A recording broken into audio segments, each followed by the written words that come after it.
Animal rights ಅಥವಾ human safety, ಇದರಲ್ಲಿ ತುಂಬಾ ಜಾಸ್ತಿ ಯಾವ್ದು ಇಂಪಾರ್ಟೆಂಟ್? ಯಾಕಂದ್ರೆ ಆಗಸ್ಟ್ 11ನೇ ತಾರೀಕು ಸುಪ್ರೀಂ ಕೋರ್ಟ್ ಒಂದು ಆದೇಶವನ್ನಾದ್ರೆ ನೀಡುತ್ತೆ. ಏನಪ್ಪಾ ಅಂತ ಕೇಳಿದ್ರೆ, ಡೆಲ್ಲಿಯಲ್ಲಿರುವಂತಹ ಪ್ರತಿಯೊಂದು ಬೀದಿ ನಾಯಿಗಳನ್ನ ತೆಗೆದುಬಿಟ್ಟು ಶೆಲ್ಟರ್ಸ್ಗೆ ಕಳಿಸಿ ಅಂತ, ಅಂದ್ರೆ ಡಾಗ್ ಕೇರ್ ಸೆಂಟರ್ಸ್ಗೆ ಕಳಿಸಿ ಅಂತ. ಬಟ್ ಭಾರತ ದೇಶದಲ್ಲಿ ಅಂತಹ ಕ್ವಾಲಿಟಿ ಡಾಗ್ ಕೇರ್ ಸೆಂಟರ್ಸ್ ಇದಾವ? ಒಂದು ವೇಳೆ ನಾಯಿಗಳ ಪಾಪ್ಯುಲೇಷನ್ ಅಲ್ಲಿ ಜಾಸ್ತಿ ಆಗ್ಬಿಟ್ಟು ಈ ಎಲ್ಲಾ ನಾಯಿಗಳನ್ನ ಇವ್ರು ಸಾಯಿಸ್ಬಿಟ್ರೆ ಅದಕ್ಕೆ ಕಾರಣ ಮನುಷ್ಯ ಆಗಿರ್ತಾನೆ. ವೆಲ್, ಡಾಗ್ ಬೈಟ್ಸ್ ಜಾಸ್ತಿ ಆಗ್ತಿದೆ, ರೇಬಿಸ್ ಕೇಸಸ್ ಜಾಸ್ತಿ ಆಗ್ತಿದೆ, ಬಟ್ ಇದಕ್ಕೆ ಬೇರೆ ಒಂದು ಪರಿಹಾರವೇ ಇಲ್ವಾ?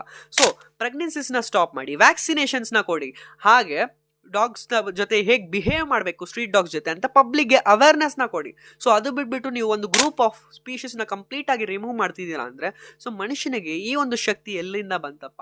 ಯಾಕಂದ್ರೆ ಮನುಷ್ಯನಿಗೆ ಎಷ್ಟೊಂದು ಹಕ್ಕಿದೆಯೋ ಈ ಭೂಮಿ ಮೇಲೆ ಬದುಕಲಿಕ್ಕೆ, ಅಷ್ಟೊಂದು ಹಕ್ಕು ನಾಯಿ ಕೂಡ ಇದೆ. ಯಾಕಂದ್ರೆ ಮನುಷ್ಯ ಅನ್ನೋನು ಪ್ರಕೃತಿನ ನಾಶ ಮಾಡ್ತಿದ್ದಾನೆ, ಅದ್ರ ಜೊತೆಗೆ ಪೊಲ್ಯೂಷನ್ ಕೂಡ ಮಾಡ್ತಿದ್ದಾನೆ, ಸಾಯಿಲ್, ವಾಟರ್, ಏರ್ ಎಲ್ಲದನ್ನು ನಾಶ ಮಾಡ್ತಿದ್ದಾನೆ ಬಿಡಿ. ಸೊ ಮನುಷ್ಯರಿಗೆ ಇರುವ ಹಕ್ಕೆ ನಾಯಿ ಕೂಡ ಇದೆ. ಸೊ ಇದು ನನ್ನ ಅಭಿಪ್ರಾಯ. ಸೊ ನಿಮ್ಮ ಒಂದು ಅಭಿಪ್ರಾಯ ಏನು ಅನ್ನೋದು ಕಾಮೆಂಟ್ ಬಾಕ್ಸ್ ಅಲ್ಲಿ ತಿಳಿಸಿ.